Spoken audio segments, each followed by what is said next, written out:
It's a pleasure to have Barrister Dele Farotimi again on Sahara TV. Always a pleasure to deal with you. Let's take a deep dive into some of these issues at hand.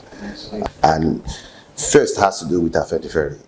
I crave your indulgence. Chief Ayo Adebanjo, the leader of Afenifere, had endorsed the candidature of the Labour Party, Peter Obi, insisting that the Southeast should produce the next president for the sake of equity and fairness. For the sake of clarity, sir, is there a fracture or schism, so to say, within the leadership of Afenifere, considering the fact that some of the leaders publicly endorsed Bola Ahmed Tinubu a couple of days back? Okay. You've asked a lot of questions. I'm going to need to unpack them one by one. First question you asked is based on a presumption. You said Chief Ayo Adebanjo endorsed a candidate, this time in the person of Peter Obi of the Labour Party. That statement is wrong. Chief Ayo Adebanjo did not endorse any candidate. The Afenifere endorsed Peter Obi. Chief Ayo Adebanjo, as the leader of Afenifere, spoke on behalf of Afenifere to announce the endorsement of Peter Obi by Afenifere. Now, that did not happen in a vacuum. It came after a process that goes back almost 2 years. First, Afenifere, speaking through Chief Ayo Adebanjo, made clear that we want to see a restructuring of Nigeria before there will be any elections. We were very vociferous about this because we have said repeatedly that the 1999 Constitution, which is in truth Decree 4 of 1999, is not a document flowing from the will of the Nigerian people, and that it is largely responsible for the mess into which Nigeria has been dragged over the years. We cried trenchantly in the public space and nobody listened. The bulk of the Nigerian people even misunderstood what we were talking about. The government, after all the farcical gyrations of wanting to restructure Nigeria based on its pre-election pledge, abandoned that. So we were left with only one game in town, and that game is in 2023 election. So in engaging with the 2023 election, Afenifere, in conjunction with the Southern and Middle Belt Leaders Forum, met variously and came to a conclusion that for the sake of equity, good conscience, inclusiveness, true federalism, and justice, it was critical that in 2023, power comes back to the south of Nigeria. And that when it comes back to the southern part of Nigeria, it should go to the single zone in the southern part of Nigeria that has not produced a precedent. That was at the level of the Southern and Middle Belt Leaders Forum, which comprises of Afenifere, or Aneze Ndigbo, the Middle Belt Forum, and PANDEF. These meetings were held mostly in the home of Chief Edwin Clark in Abuja. And this was starting from 2020. By the time we were getting into late 2021, that decision had been taken. Even the southern governors met in Asaba. It was further to the meeting that we had held at the level of the Southern and Middle Belt Leaders Forum. They met and endorsed unanimously. The southern governors said power must come back to the south. By this time, we in Afenifere, we took back the decisions that we were part of as the Southern and Middle Belt Leaders Forum level. We took it back to Afenifere, being a constituent member, and this was discussed in general meetings, at the National Caucus level, and at the ESCO level. I attend the general meetings. I'm a member of the National Caucus. I sit in the expanded National ESCO, and I was privy to these discussions.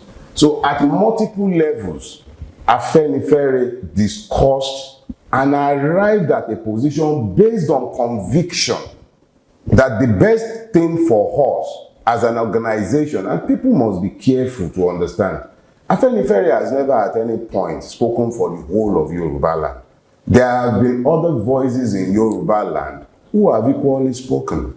They might be classed as reactions, but they spoke. You had the Theo Benson, you had Adeniro Ogunsoya, you had a lot of eminently qualified Yoruba persons who did not belong to Afenifere. Afenifere, incidentally, is not a socio-cultural organization as those who seek to define it would prefer that it be. Afenifere is the Yoruba name for the action group. So we took our decisions based on our ideology and our conviction that it is what is in the best interest of Nigeria at this point in time. You can't, in our view, you can't keep telling the Igbo man that he cannot have his desired homeland and he can't have true federalism. He can't have any of the things, and all of us is simply a function of every injustice is cloaked in tribal terms. But once it is legitimized within a tribal construct, it goes federal and it then applies to all of us as persons who live within the Nigerian space. So we took our decisions on the basis of equity. Chief Adebanjo has at all points in time, when speaking to the press or to the public, spoken on behalf of Afenifere. Yes, he leads. Yes, we follow, but it does not dictate. We had robust discussions. People disagreed. A number of persons disagreed, both at the general meetings, at the caucus level, in the ESCO, there were disagreements. But whilst the minority must have their say, the majority must have his way. So we arrived at a decision, and those were the decisions announced by Chief Adebanjo. That's as far as that is concerned. Now, the gathering you saw in Akure, you know, I have said this severally in the public space. I have said that Bola Ahmed Tinubu is reflexively criminal in his instinct. That the reflexive criminality of Bola Ahmed Tinubu has meant that those around him in his space, they equally become just as immoral as he is, and they tend not to even have boundaries for decency. Let me give you the background to Akure. A certain man, Abagunkole Omololu, who is the organizing secretary of Afenifere, is also the convener of a group known as the Conscience of Yoruba Nation. He uses the group for his own purposes. That group, that Conscience of Yoruba Nation, is the one that sent out the invitation for the Akure gathering, not Afenifere. So the gathering in Akure, let's be clear, it was not called in the name of Afenifere. I'm happy to give you a copy of the letter because some of our members got that letter and they also informed us. So we already knew before the time the shenanigan that was being planned for Akure. So let's be clear, it was not an Afenifere meeting. The bulk of the persons you saw in Akure were persons who have, I returned to Afenifere fold about a couple of years ago. And since I've been back in Afenifere fold, Chief Olufalaye has never been to any Afenifere meeting.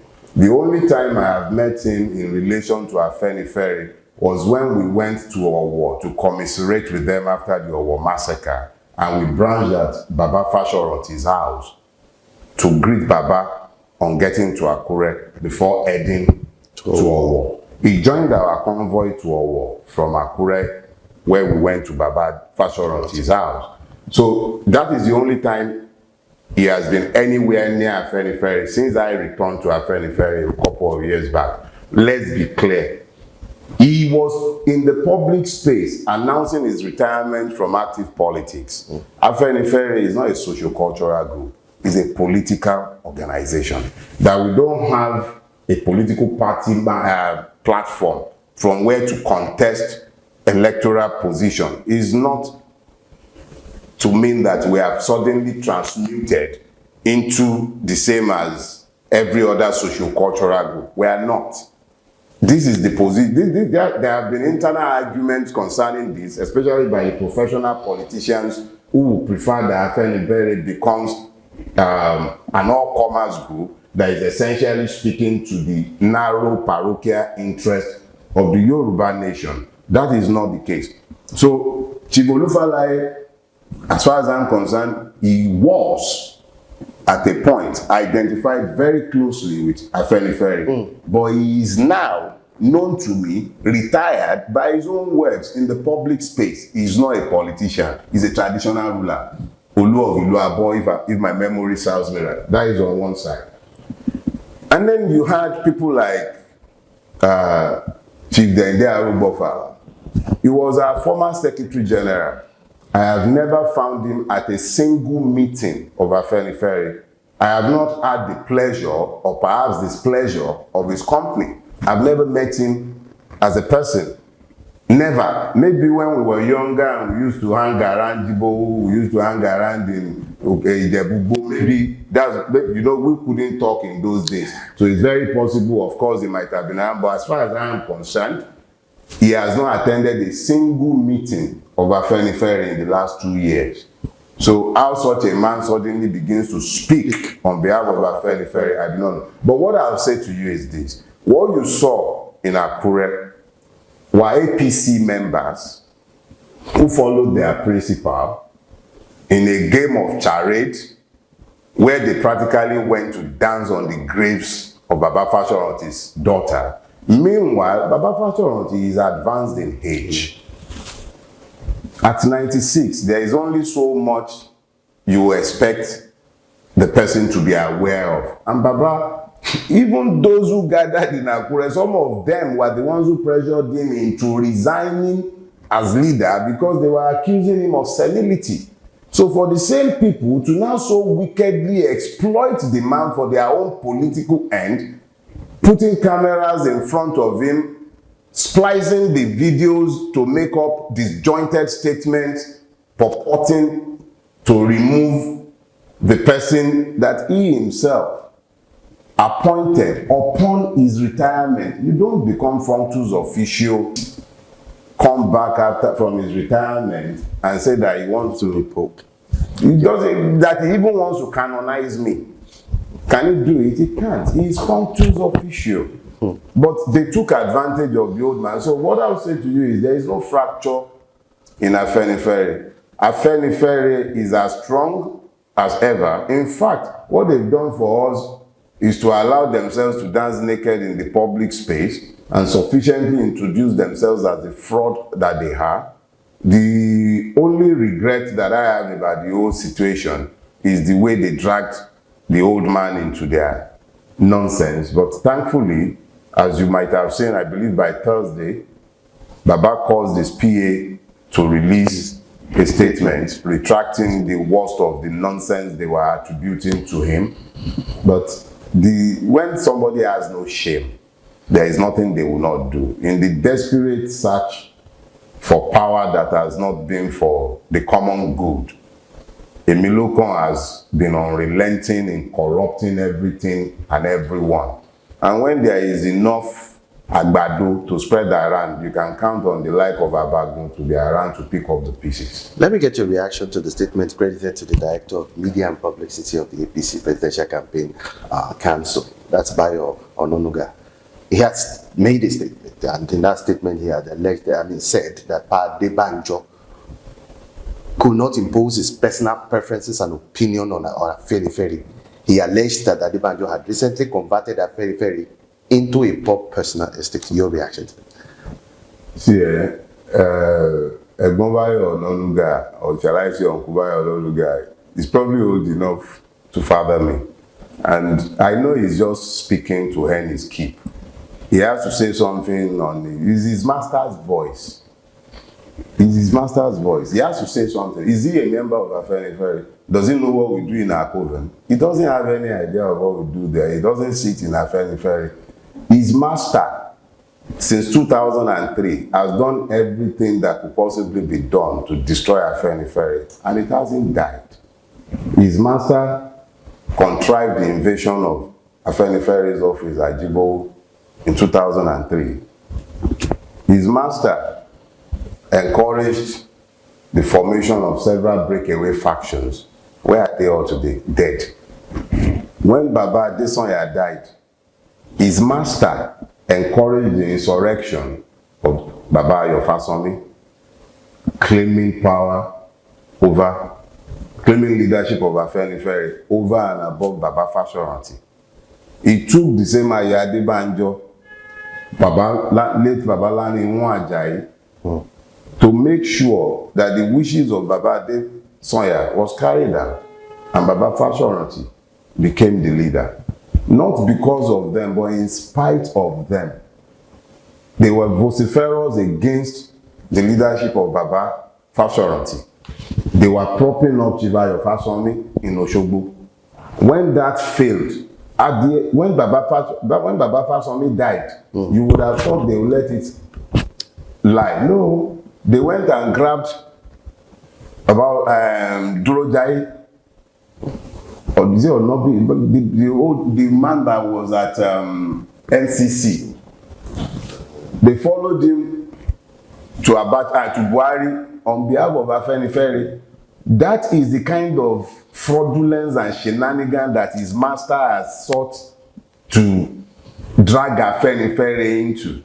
When Duro Jare was no more, they were still playing their games. Baba Farotimi handed to Baba Adebanjo. Where were all of them? They were always busy with one insurrection or the other, but Afenifere is found on truth. You can't destroy the truth.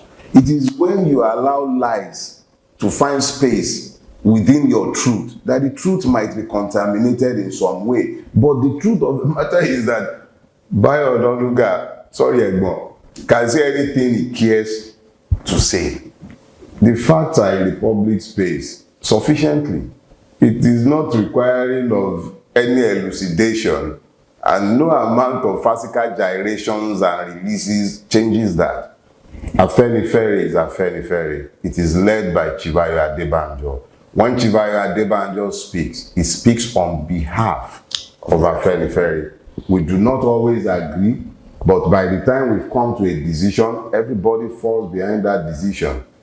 Let Emilio come, Bayo Nonuga, and their cohort. Let them form their own Afenifere. They can be meeting in Bodilon. They can share Mama and Boli. They can weaponize ignorance and poverty. All they care. But Afenifere is not available for sale. We'll still get back to the issue of weaponizing poverty and ignorance. A recent report, which you have repeatedly discredited with the Fitch report, had continued to maintain that Tinubu is the candidate most likely to win the presidential election, as a split opposition vote will favor the ruling Progressive Party. You see, every time you hear the West speak, I'm speaking generally now, not just to the Fitch report, you must understand that there is an agenda that must gent. Somebody somewhere is orchestrating. When did this Fitch report come out? I'll remind you, about a month or so ago. And what led to its coming out? It had to drive an agenda. What was the agenda? It was obvious that the Tinubu candidacy was dead in the water. As at that time, it was clear. And they had to find a way to encourage and energize their support base. You know, the Fitch report conveniently glosses over the fact that, one, the sample size in question is not scientific. The methodologies extremely questionable. And then it's full of suppositions and conjectures. Now, we are not bothered by procured reports. Fitch is not. I asked Dr. Damages when I was speaking with him, I think a couple of weeks ago. He lives in America. How many Fitch opinion polls has he come across in America? None. So if all of a sudden some fraudulent report is flying up and down the place to shore up the confidence of the Aglagbado brigade, you know, ends love maize. Some of the maize they use, money, some propaganda, some fear. It gets ends excited, they start clocking. So what you're seeing is just the clocking of ends.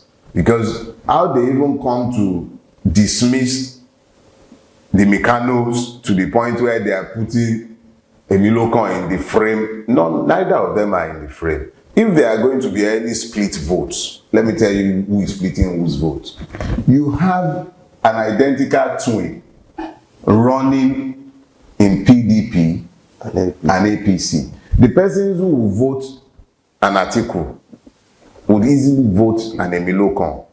Is a function of conducting a census for senseless people.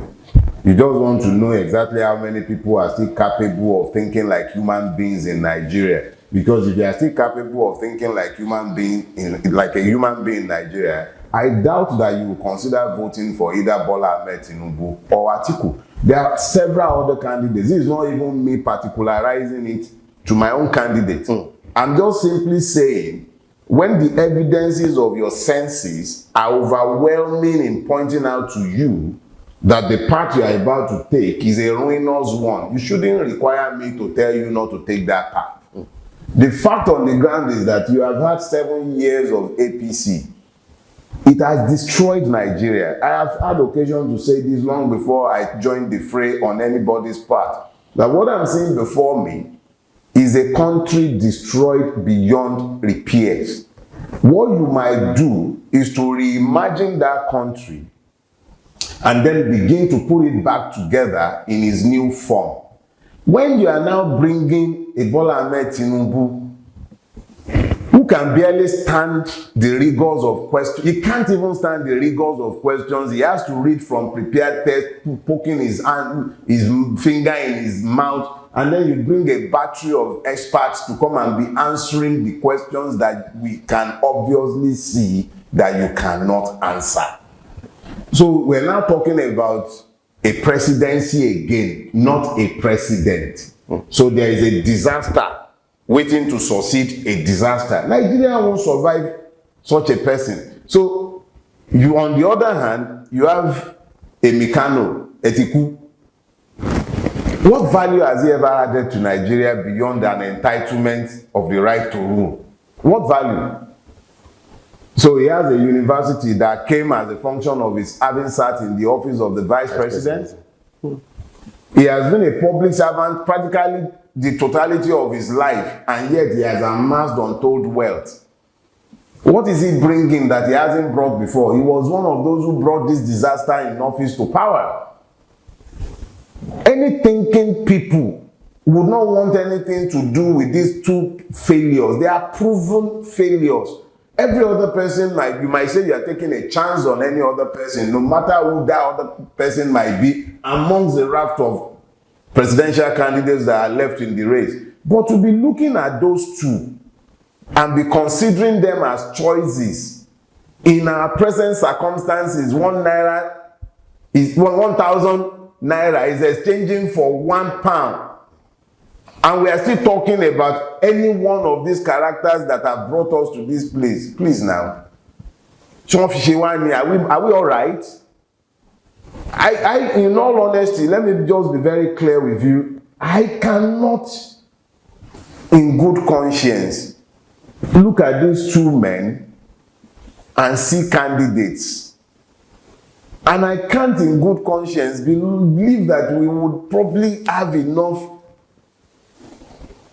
people. Because I don't know if the person who will vote for a Tinubu or an Atiku, in the face of the overwhelming evidence of their senses, can tell me that they are still human.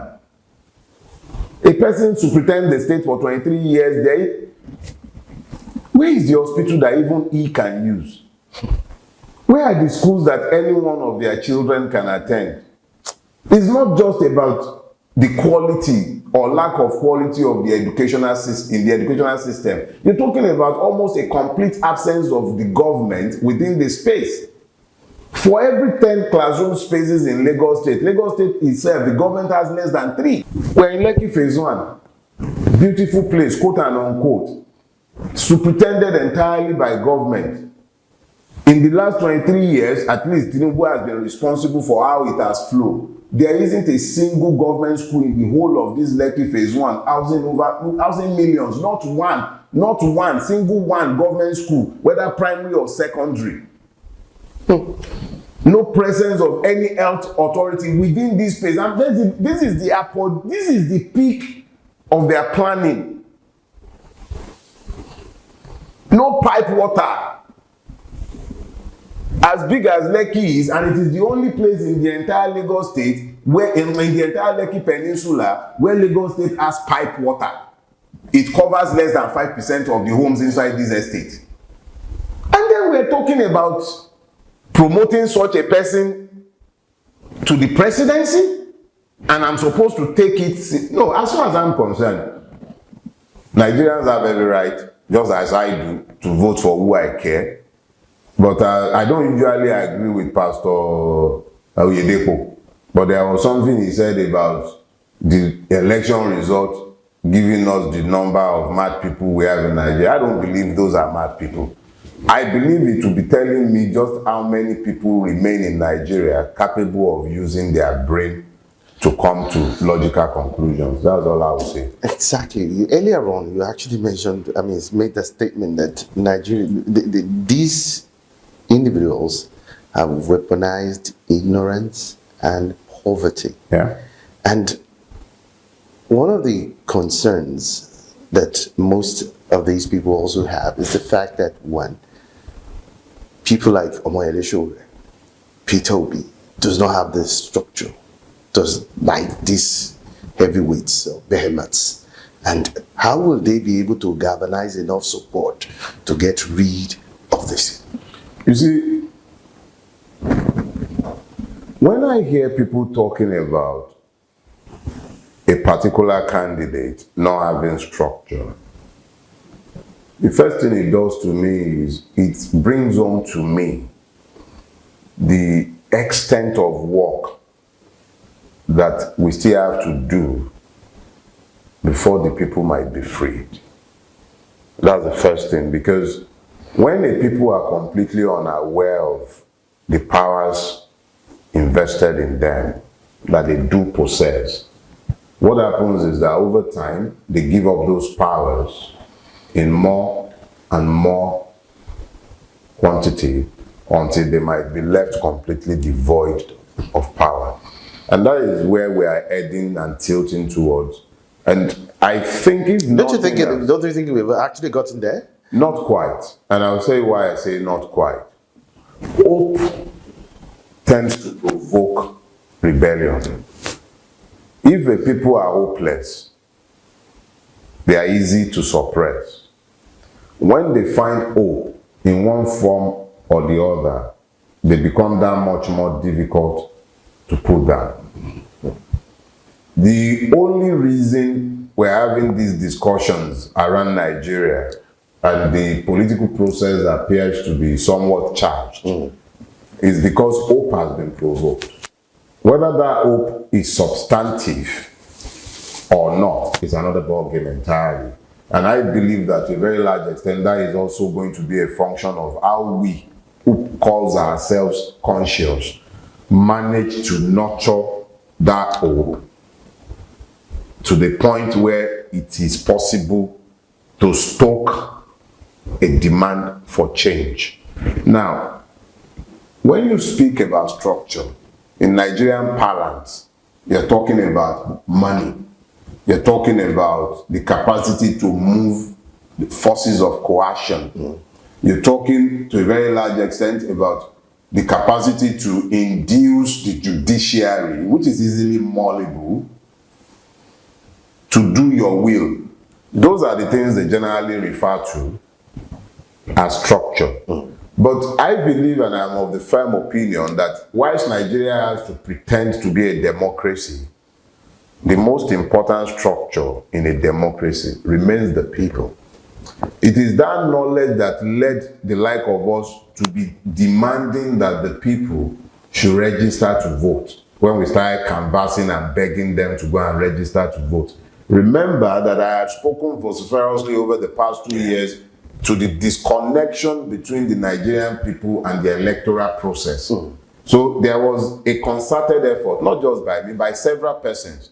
You found people like Yemi Adam Olekun, you had people like Banky W, a whole crew of people working together in concert, sometimes people working on their own, but going out to make sure that the people register to vote.